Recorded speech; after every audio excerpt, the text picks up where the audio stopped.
होता। इंद्रियों का सुख तुमको अमृत की निकास देगा, लेकिन बाद में तुम्हारा विनाश कर देगा। कान्हा कहते हैं कि मानव, तुम अपने जीवन को सार्थक बना सकते हो, लेकिन इसके लिए तुम्हें मेरी शरण में आना हो पड़ेगा। अगर तुम्हें मेरी बातें अटपटी लगती है तो तुम्हें अपने नजरिए से बदलने की ज़रूरत है। अभी तुम चीज़ों को उस तरह से देखते हो जिस तरह से मैं देखता हूँ।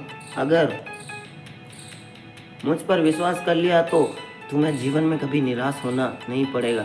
एक बार जो मुझ पर विश्वास कर लेता है उसके साथ कभी नहीं छोड़ता मैं। जो व्यक्ति मेरे भक्तों के साथ धोखा करता है उसके लिए मैं सबसे बड़ा शत्रु हूँ।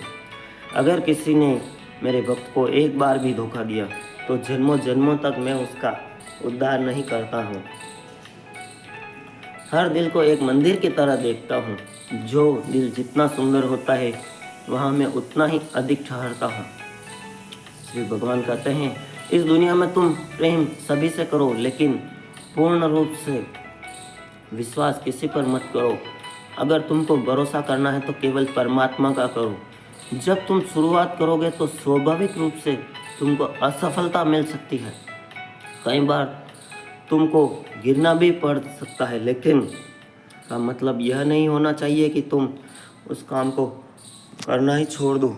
एक समय आएगा जब तुम परिपूर्ण हो जाओगे, तुम्हारे सभी काम सफल हो जाएंगे। इस काम में मैं हमेशा तुम्हारे साथ खड़ा रहूँगा। मैं तुम्हारे हर छोटे बड़े कर्म के साथ दूंगा। तुम्हारा जो दिल करे उसको करो, लेकिन नम्रता और सरलता के साथ, अहंकार के साथ नहीं। इस धरती पर आने के बाद आपका मुख्य उद्देश्य यहाँ से मुक्त होना है। केवल यही मनुष्य मुक्त हो सकता है जो अपने कर्मों में दृढ़ संकल्प के साथ स्थिर है और सुख दुख को समान रूप से सहन करता है।